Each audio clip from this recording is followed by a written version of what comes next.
Изменения начались. Ставленницу президента выкидывают с должности.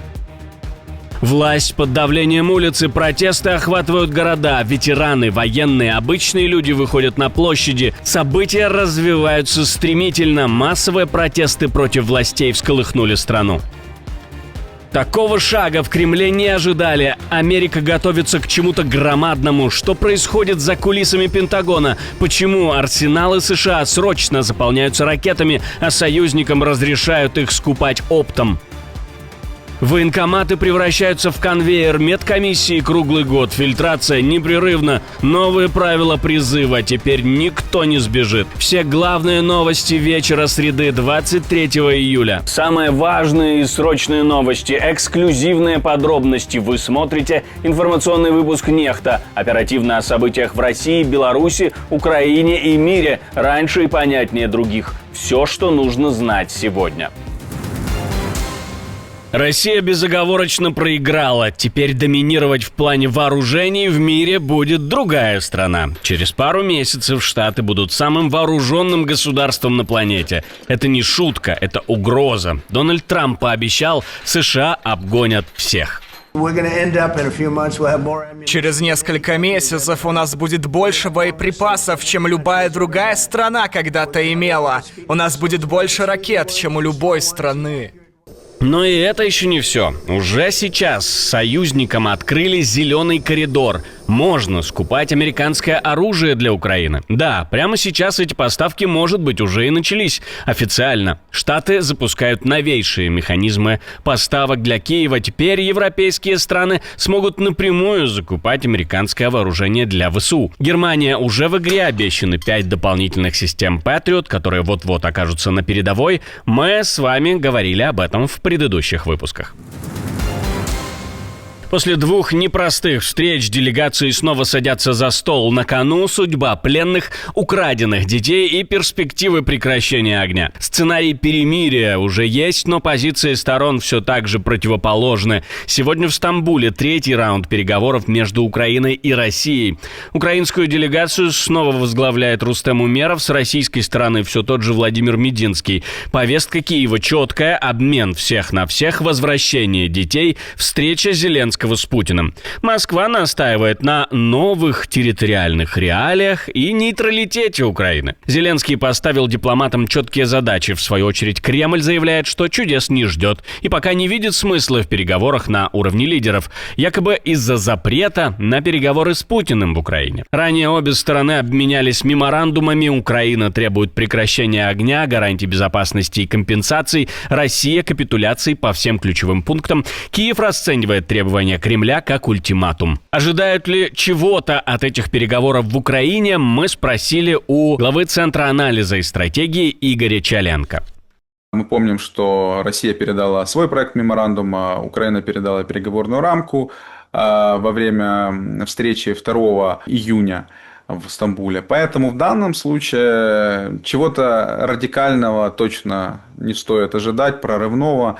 Но, тем не менее, это хорошая возможность продемонстрировать, что Украина использует любой существующий формат для того, чтобы приблизить окончание войны, но приблизить окончание войны на справедливых условиях. Поскольку в данном случае, к сожалению, Российская Федерация использует Стамбул, опять-таки, как площадку для своей пропаганды.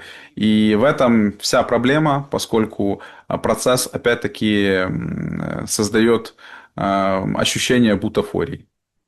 Тем не менее, на фоне тяжелых боев именно в Стамбуле уже удалось достичь реальных договоренностей. Обмены пленными, возвращение тел погибших и обмен тяжелоранеными. Последний такой обмен состоялся 4 июля. Станет ли 3-й раунд шагом к миру или еще одним витком дипломатической войны? Ответы могут появиться уже сейчас. Пишите свои мнения в комментарии, как вы видите эту ситуацию. Украину охватили протесты, стихийный митинг у офиса президента в Киеве перерос в масштабную акцию. Площадь перед театром Франка заполнили 2-3 тысячи человек. Военные, ветераны, активисты, публичные лица. До полуночи здесь звучали лозунги, обращения, требования. Организаторы просили политиков не приходить, но ближе к вечеру появился мэр столицы Виталий Кличко. Протест охватил не только Киев, аналогичные акции прошли во Львове, Днепре, Одессе и других городах. Люди выступают против нового закона, который, по их мнению, подрывает доверие к власти и ставит под удар антикоррупционные механизмы. Мы говорили об этом законе с вами в прошлых выпусках Нехта Лайв. Национальное антикоррупционное бюро и специализированная антикоррупционная прокуратура уже отреагировали. Они выразили благодарность протестующим и заявили, что воспринимают это как сигнал доверия. И отвечают: сделаем все, чтобы его оправдать. Депутаты тем временем идут в суд. Борьба с коррупцией в Украине требует объяснений на всех уровнях. Сначала глава СБУ утверждает, что ничего страшного на самом деле не случилось. Це просто повернення до Конституції. І САП, і НАБУ не ліквідовані. Вони продовжують існувати і продовжують якісно працювати. З керівництвом НАБУ і з детективами, робочими, порядними ми завжди розуміємо і робимо спільну свою роботу. Я думаю, вони тільки в захваті будуть від того, що генпрокурор, можливо, підкине якісь свіжі ідеї, маючи свій досвід. Він, на відміну від них, підтримав обвинувачення Януковича, а вони цього не робили. Президент в принципе говорит, что все так и должно быть, и на самом деле главная цель – ликвидация российского влияния. Но журналисты из команды Бигуса напоминают, что претензии к НАБУ – это несколько расследований. В принципе, такое же количество российского влияния было расследовано и в СБУ, но эту организацию почему-то не реформируют. Це ненормально. Немає жодного раціонального пояснення, чому кримінальні провадження на мільярди висять роками. І немає жодного пояснення, чому росіяни досі можуть отримувати інформацію, яка їм необхідна. Важливо, щоб без росіян. Важливо, щоб була невідворотність покарання і щоб суспільство це дійсно бачило. Скорее всего, Конституционному суду придется объяснять, как именно вступивший в силу законопроект об изменении полномочий антикорорганов в Украине не нарушает эту самую борьбу с коррупцией. Единственное, что сейчас можно сделать, чтобы исправить ситуацию, это снести зашкварный закон в Конституционном суде. Тем более столько статей регламента было нарушено. Еще очень маленькая надежда на позицию партнеров, но здесь будет трудно все уже вернуть, как было. Но официально закон подписан, опубликован, а значит, вступил в силу на удивление быстро. Будем вместе с вами следить за ситуацией дальше. Свои мнения пишите в комментариях, это важно очень. Ну а мы поговорили об этом с главой Центра анализа и стратегии Игорем Чаленко. Те изменения, которые были приняты, они не ликвидируют прямо независимость, но они меняют баланс между Генпрокурором, САП и НАБУ. Усиливают централизацию. И поэтому в данном случае все зависит от того, как дополнительные возможности будет использовать лично господин Кравченко. Но очевидно, что этот вопрос является сейчас в фокусе внимания наших европейских, международных партнеров. Построение антикоррупционной вертикали является сердцевиной всех программ сотрудничества с Украиной и евроинтеграционного курса, начиная с 2014 года. Условия призыва меняются в России, теперь забирать в армию будут всегда, круглый год, без пауз, без привычных весенних и осенних призывов. Если сейчас армейская машина запускается дважды в год, в апреле и в октябре, то уже с 2026-го призывников начнут обрабатывать непрерывно. Медкомиссии, психологи, призывные комиссии, все будет работать без остановки. По сути, военкоматы станут конвейером. Проект внес главный военный в Госдуме Андрей Картополов, а это значит только одно: документ спущен сверху из Минобороны, и у него уже зеленый свет. Более того, в тексте прямо говорится, все делается по указанию Путина от 6 июня. Сам призыв, то есть отправка новобранцев в части, останется в привычные сроки весной и осенью, но готовить к нему будут теперь весь год. Фильтрация постоянная. Ну а теперь главное, если ты потерял право на отсрочку или не получил повестку, сиди, не расслабляйся. По новому закону ты обязан сам явиться в военкомат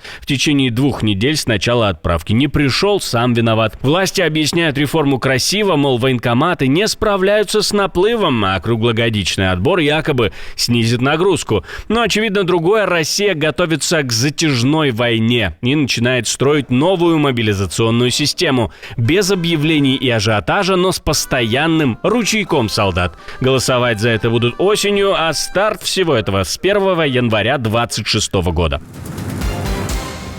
Правая рука Дональда Трампа и гроза оппозиции ушла с поста прокурора США в округе Нью-Джерси, но не по своей воле. Ее 120-дневный мандат закончился, а утвердить ее на постоянной основе демократы из Сената отказались.